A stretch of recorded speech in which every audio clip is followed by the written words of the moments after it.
This is a podcast from the Business Times.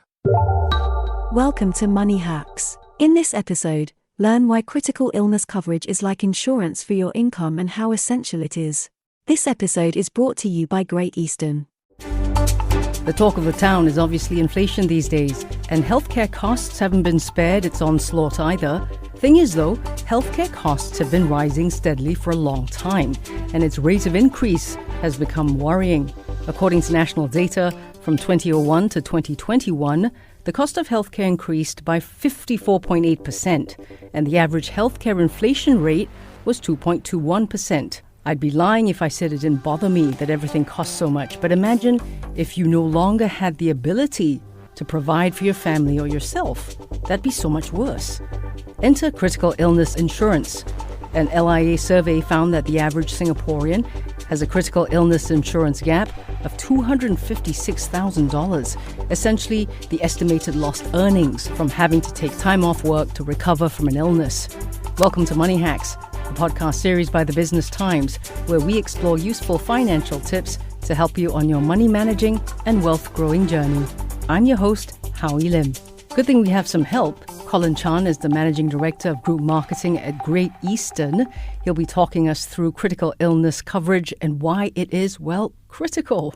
Thank you, Howie. So it's a little challenging to be talking about something like critical illness and planning for inevitability, no doubt. And it seems Life Insurance Association did a survey and they found that the average protection gap for critical illnesses in Singapore is, well, more than 3 times greater than one's average annual income. You might need to walk us through that and tell us why that's a concern, Colin.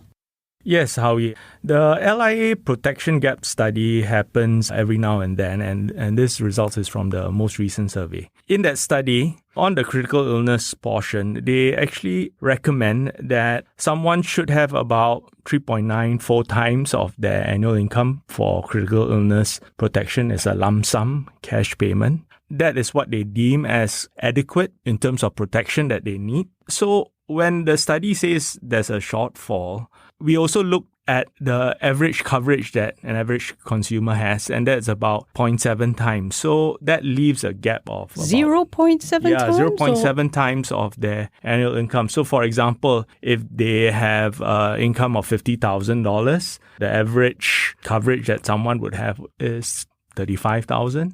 Yeah. So we're far off, way far off. We are, but you must understand, this is averages we're talking about. So there may be people have adequate cover, right? And too much, maybe?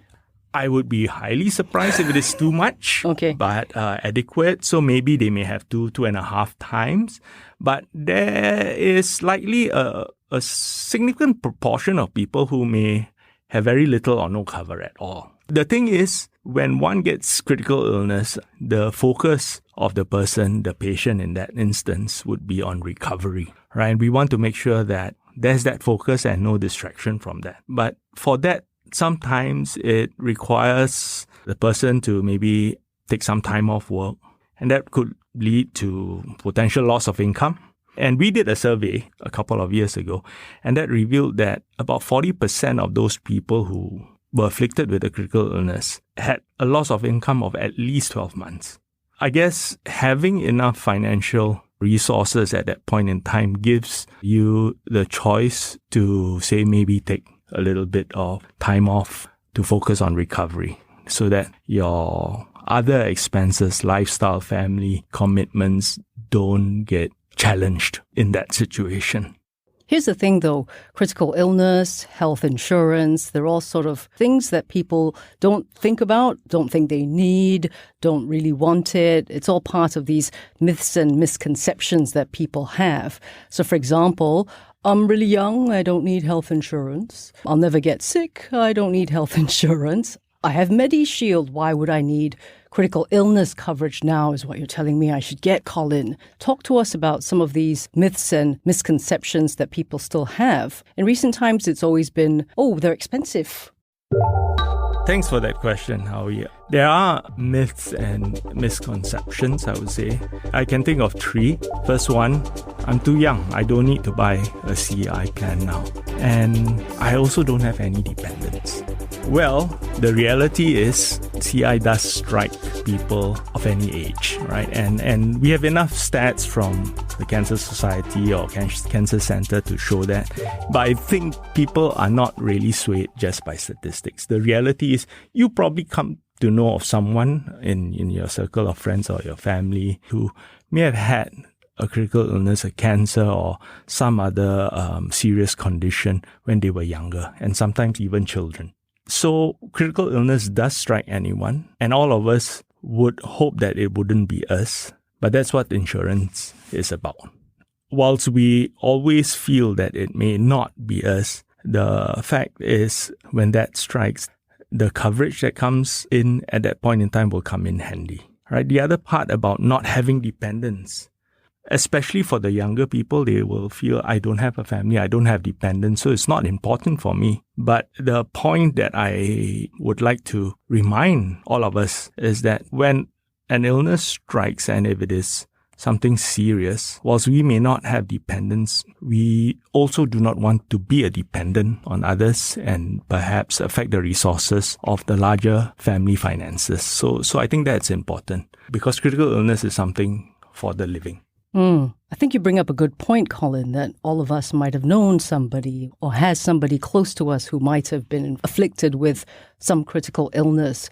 And that's how we can better get the message out to people, right? Close that protection gap for critical illness since we're so far behind the average or what's needed.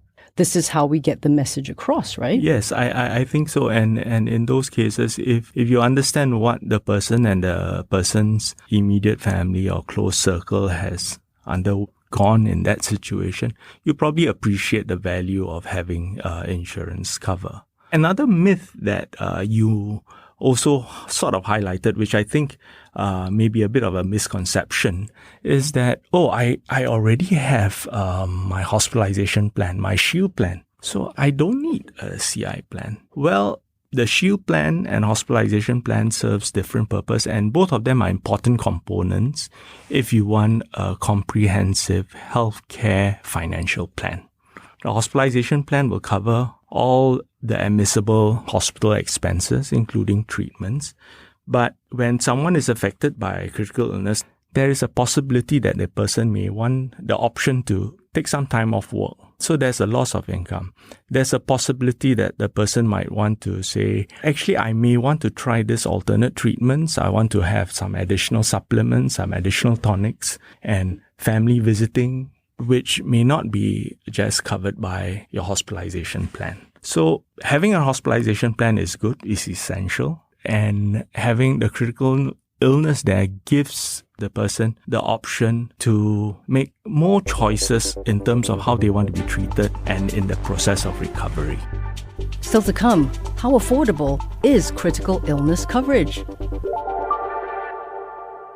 And now, back to Money Hacks, brought to you by Great Eastern. Top of mind, though, these days, Colin, cost. Inflation's going up, interest rates are hiking. Are CIs affordable?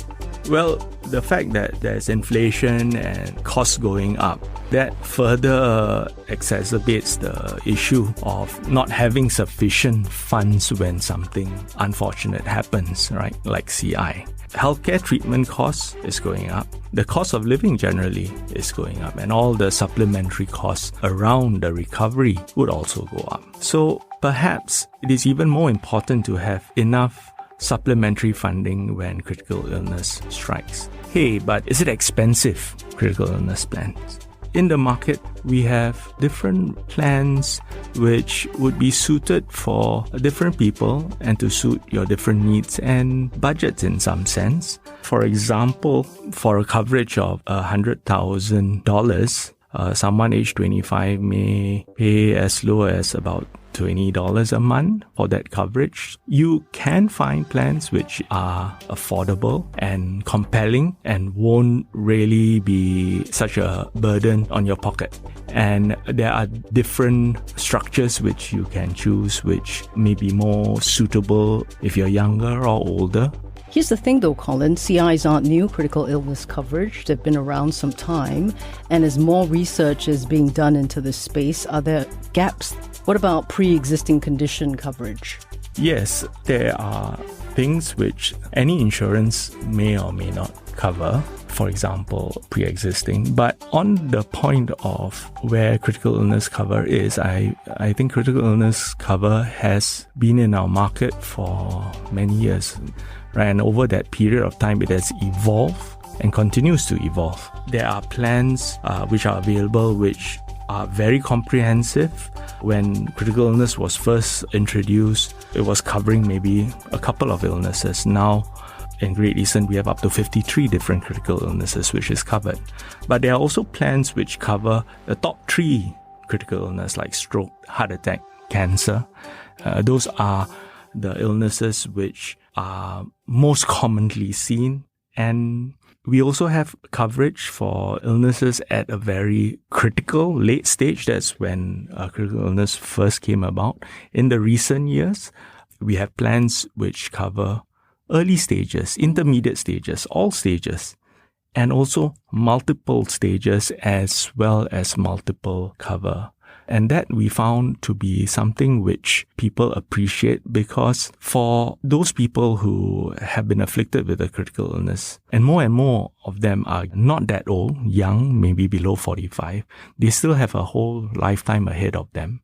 Their concern is, now that I have made a claim, do I still have insurance? Can I still buy? Right? So the feature of being able to have continued coverage so that you can make a claim in the future for something in your later years is important and is growing in popularity as well. And that sort of answers your question on pre-existing. Because when you're afflicted with a critical illness, the chance of you buying something else after recovering would be quite challenging. There would be some pre-existing conditions that you would have.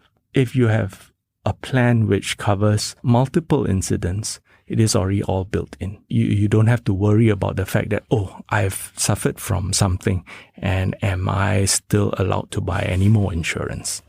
You've been in the space some time, Colin. What keeps you up at night? Why people aren't getting the message, so to speak? Yeah, for the people who have family, who have dependents, they get it more easily, they see it. But the concern I have is for the younger people. And it is, of course, ideal to get as much insurance as you can whilst you are younger, when you're all healthy. So how do we reframe the proposition, especially to the young? The person who's just out of school, just starting work, who has a lot of competition for his income. For the young people who are a little bit more financially savvy, their focus is probably a little bit more on savings, accumulation, investments maybe.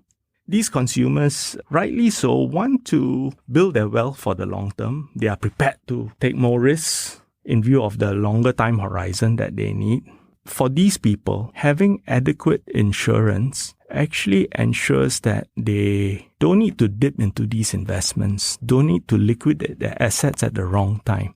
Ensures that their plans for their future with all their savings and investments continue without being derailed. We need to look at critical illness insurance, and insurance in particular, beyond just a cost but an enabler by, in a sense, immunizing your investments from the need of being tapped on at the wrong time.